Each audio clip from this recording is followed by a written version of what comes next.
sekarang kita ada di Pura Muter Medain ya. Ini adalah salah satu peninggalan dari Dangyan Irate, Tirta Sakti Warau, ketika mengadakan lawatan atau perjalanan tirtayatrinya ke Lombok. Nah, di sini ada mata air, di situ bisa tempat kita melukat. Yuk kita tengok ke sana. Airnya yang ada di depan ini, dulunya ngambil tirtanya di sini. Ya, ngambil tirta. Kemudian ada juga di sebelah sana.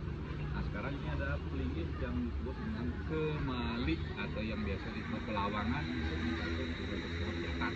Yuk, di mana-mana peninggalan Dangyan Irate itu pasti ada kemaliknya, karena beliau yang mengajarkan tasawuf atau yang lebih dikenal dengan waktu telu di Pulau Lombok zaman dulu ya.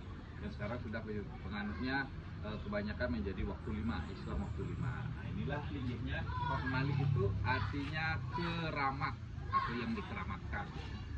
Nah, ini tempat kita melukat sekarang ada di bawah. Yuk kita tengok. Nah, ini mata air. Airnya ini dialirkan dari mata air yang ada di atas tadi. Ya, ada mata air itu.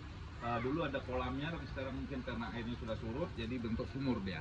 Dialirkan ke sini, kemudian dialirkan ke tempat melukat ini. Yuk kita tengok di bawah.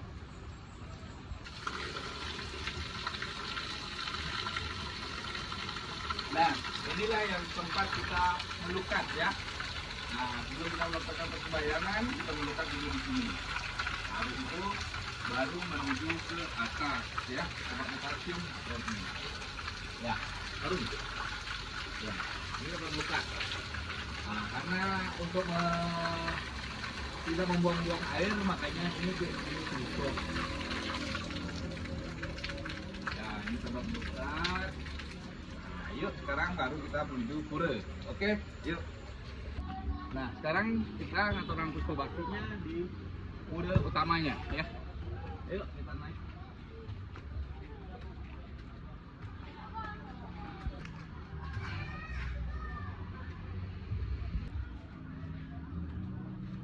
Jadi sebelum kita ngaturkan puspa bakti, kita flashback ke belakang lagi tentang sejarah pura. Jadi ketika Dangyan Irate melakukan perjalanan tirtayatra sekaligus sebagai utusan dalam Watu Renggong untuk menjalin kerjasama atau kerjasama perdamaian dengan Raja Selaparang ya. Jadi di sini namanya dulu Medain. Kampung ini namanya Medain.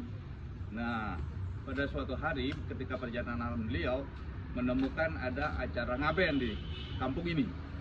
Nah, karena harinya tidak baik, maka beliau meminta agar upacara ngaben bendesanya ditunda 3 hari kemudian. Nah, sehingga oleh warga mendapat petunjuk dari seorang pedanda atau seorang pendeta, maka warga pun melapor ke bendesa dan disepakati untuk melakukan pengabenan 3 hari kemudian.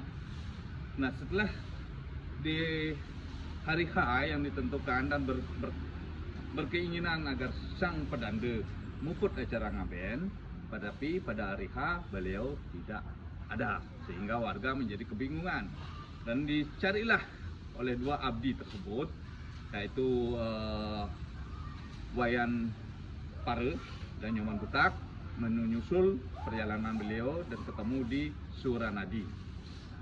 Nah, disitulah Dangyan Irate mewacanakan jangan disesali karena ini sudah merupakan pituduh widi.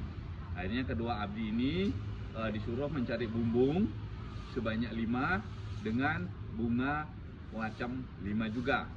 Nah, ketika pertama beliau menancapkan tongkatnya, maka terciptalah lahir kebersihan, dikasih bunga 1 dengan warna yang lain. Kemudian baru menancapkan tongkatnya lagi, yaitu di pelukatan, petirtean, kemudian tirta tabah dan pengentas.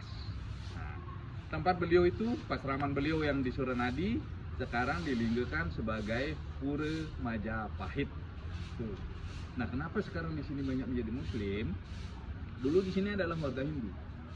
Cuman karena penyebaran Islam yang begitu masif, sehingga banyak warga-warga yang dulunya menganut Hindu waktu telu, akhirnya menganut Islam waktu 5 ya, menganut Islam waktu 5. Nah, kemudian karena yang Hindu ini semakin hari semakin sedikit dan semakin terdesak, maka beliau memohonlah petunjuk untuk pindah karena penduduk sudah padat di tempat ini. Jadi minta petunjuk, maka mendapatlah petunjuk, carilah tempat di sebelah barat sungai dan sebelah utara sungai. Nah, makanya ada namanya Karang Medain, tempatnya di barat Sungai Ancar atau Kali Ancar dan di utara Kali Ancar. Itulah sejarah warga Karang Medain. Karena mengarangin baru, maka dibuatlah nama Karang Medain yang asalnya dari Medain ini. Ya, yuk kita langsung musbut. Mari. Dah.